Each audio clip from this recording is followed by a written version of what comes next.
Welcome back to Witch Craze Weekly, the podcast where we unpack key topics for OCRY 312 history students. I'm Mr. Vant, or rather I am a digital simulacrum of the man, and therefore lacking in his instinctive good humour and relaxed manner. And I'm Mr. Fisher, devil-may-care purveyor of historical truth bombs.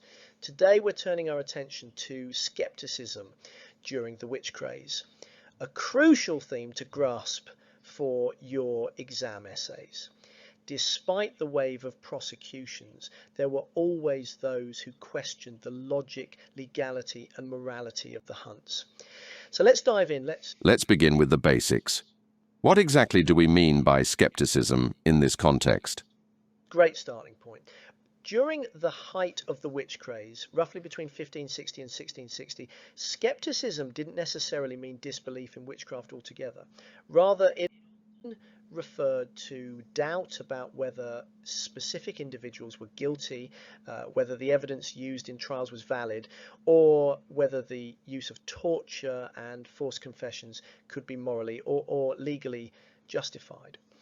Were there any notable figures who openly expressed skepticism? Absolutely. One of the most prominent was Reginald Scot.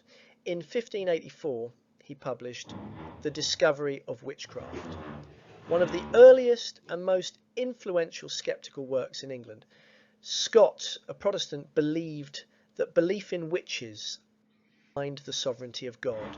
He criticised the use of torture and pointed to the dangers of relying on confessions extracted under duress. Although his book was condemned and publicly burned by King James I, it remained influential and re-emerged in later legal debates. So there was backlash against skeptics? Absolutely. Skeptics like Scot and Wyer faced fierce criticism. Scott's work was denounced by King James I, who believed it threatened religious and social order. In Germany, Johann Weyer's medical arguments were dismissed by contemporaries such as Jean Baudin, who wrote On the Demon Mania of Witches in 1580 as a direct rebuttal. Baudin insisted that belief in witchcraft was essential to upholding law, religion and monarchy. His work became widely read and influential among magistrates across Europe. That's fascinating. Speaking of King James, didn't he change his mind about witchcraft at some point? He did. James I is an interesting case. Early in his reign, he was an enthusiastic supporter of witch hunting, even writing Daemonologiae in 1597. But by the 1610s, his attitudes shifted. He intervened personally in several trials, including that of Anne Gunther, where he uncovered false testimony, and the Leicester Boy case of 1616, where a child falsely accused several women. His actions show a growing skepticism among elite authorities about the reliability of evidence and the dangers of hysteria. What about on the continent? Were there any skeptics within Catholic Europe? Yes, and one of the most significant was Friedrich Spee von Langenfeld, a Jesuit priest in the Holy Roman Empire. In 1631, he published Cautio Criminalis, a powerful denunciation of the witch trials. He condemned the use of torture and exposed the circular reasoning often employed in witchcraft prosecutions, where denial of guilt was seen as evidence of devilish deception.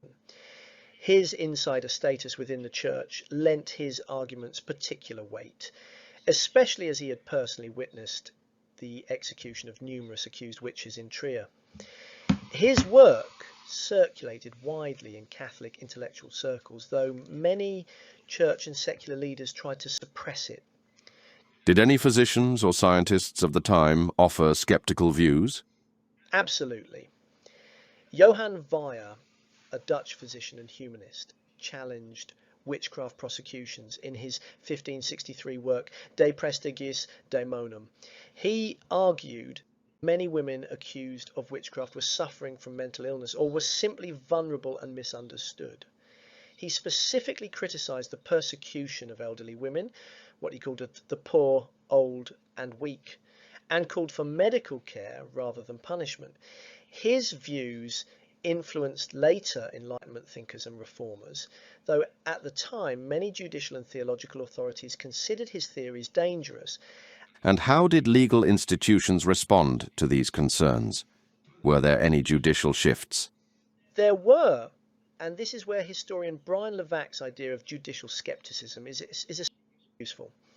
Levac argues that the decline of witch hunting was driven not only by theological or intellectual doubts, but by increasing skepticism within legal circles. Judges began to demand stricter evidentiary standards, grew wary of using torture, and increasingly rejected the logic of spectral evidence. This shift emerged partly from concerns about procedural injustice and partly from the broader rise of legal humanism and Roman law traditions, especially in places like France and parts of the Holy Roman Empire. Levac notes that by the late 17th century, many magistrates had come to view witchcraft trials as a legal embarrassment. Was this judicial skepticism evenly spread? Not entirely. It took hold more quickly in regions with strong centralized judicial systems. In France, the Parliament of Paris led the way, overturning convictions and eventually discouraging prosecutions altogether. In contrast, in more fragmented jurisdictions like parts of the Holy Roman Empire, local courts without central oversight often continued witch trials much later. But over time, judicial skepticism filtered down even into these regions, especially as elite legal education promoted more rigorous standards of proof. That's an important point. How did public beliefs compare with those of the authorities? Excellent question, Digital Dude. While skepticism grew among monarchs, jurists, and educated elites, belief in witches remained widespread among the general public, especially in rural areas. These communities often continued to believe in maleficia, curses, and pacts with the devil well into the 18th century. For instance, villagers in parts of Scotland and the Alps were still reporting witchcraft cases decades after elites had ceased prosecuting them. There were even instances of mob violence against alleged witches, showing that elite reform did not always translate into popular consensus. So skepticism wasn't limited to fringe voices. It came from across society. Precisely, but the pace and form of skepticism varied. Among elites, it was driven by legal reform, religious moderation, and scientific thinking. Among the wider population, traditional fears lingered and accusations could still flare up when hardship struck. It wasn't until public scandals like the 1692 Salem trials, where many began to regret the role of mass hysteria, that wider public opinion began to shift decisively. Even then, reactions were mixed. Some praised the skepticism of figures like Increase Mather, while others saw it as undermining divine justice. Final question, Mr. Fisher. How should students incorporate this theme in their essays? Students should aim for specificity. Use named examples, Scott, Wyer, Spee, James Tafayar, and explain not just their views, but the context, the reactions to them, and the impact of their skepticism. Distinguish between the changing beliefs of elites and enduring popular convictions. And make good use of Levac's idea of judicial skepticism. Show how it emerged, where it took root, and why it was so significant in the eventual decline of the witch hunts. A brilliant overview. You really are the brains of this outfit. So, to summarize, while the witch craze was widespread, it was never universally accepted. Voices of reason challenged the dominant narrative, and over time, especially among elites and legal professionals, their influence grew. But these voices were often met with fierce resistance and suspicion. Exactly. That's all for this episode of Witch Craze Weekly. Keep revising, think critically, and remember, history is never one-sided. See you next time. I'm off for some upgrades to improve my bandwidth.